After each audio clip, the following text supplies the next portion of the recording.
मैंने उसे पहली बार कॉलेज के पहले दिन देखा था। भीड़ में सबसे अलग लग रही थी सिया।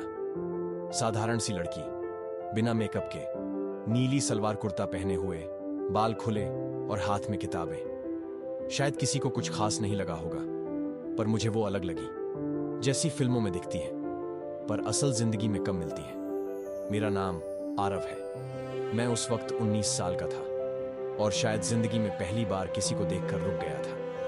हम एक ही क्लास में थे, बीए अंग्रेजी ऑनर्स। पहले कुछ हफ्ते बीते जैसे सबके बीतते हैं। मैं उसे दूर से देखता रहा। कभी कभी लाइब्रेरी में टकरा जाता, कभी कभी कैंटीन में नजरें मिलती और धीरे धीरे एक अजीब सी चाहत बनने लगी। पहली बातचीत, तुम्हारा नाम? मैंने लाइब्रेरी में हिम्मत जुटाकर पूछा था। वो मुस्कुराई। सिया। तुम्हारा? आरव।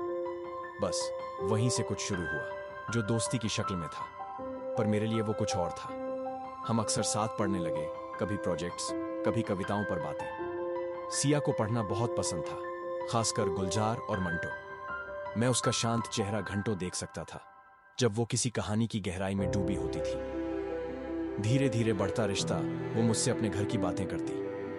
कैसे पापा बाहर रहते हैं, माँ अकेले सब संभालती है, छोटा भाई कितना शरारती है।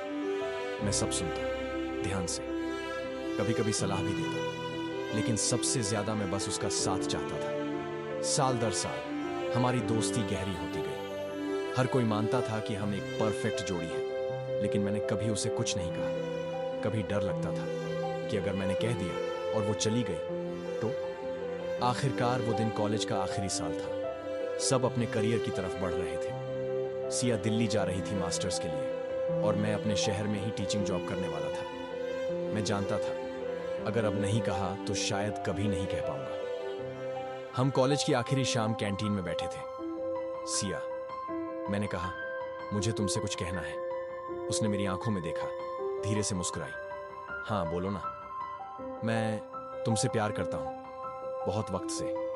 कुछ पल चुप्पी रही, फिर उसने मेरी आंखें पकड़ी और कहा, आरव, तुम बहुत अच्छे हो। तुमसे बेहतर दोस्त कोई नहीं हो सकता, पर शायद मैं वैसा महसूस नहीं करती। मैंने कुछ नहीं कहा, न गिला न शिकवा, बस मुस्कुराया। शायद ये कहना ही जरूरी था, मैंने कहा। अलविदा। उस दिन के बाद हमने बात करना थोड़ा कम कर दिया। शायद दोनों को वक्त चाहिए था। कुछ हफ्तों बाद वो चली गई। मैंने अपने काम में खुद को डुबा दिया। वो अब मेरी जिंदगी का हिस्सा नहीं थी, लेकिन उसकी यादें थीं, किताबों में, गलियों में, चाय की दुकानों में। वो एक अधूरी कहानी थी जिसे खत्म नहीं किया गया। 5 साल बाद एक दिन फेसबुक पर उसकी शादी की तस्वीरें देखी। वो खुश थी, जैसे हमेशा से थी, और मैं भी शायद ठीक था। पर जब उसकी मुस्कान देखी तो मन में सिर्फ एक बात आई, काश उसे कह पाता जब वक्त था। अंतिम पंक्तियां, कुछ रिश्ते मुकम्मल नहीं होते, बस दिल में रह जाते हैं, अधूरे, पर हमेशा के लिए।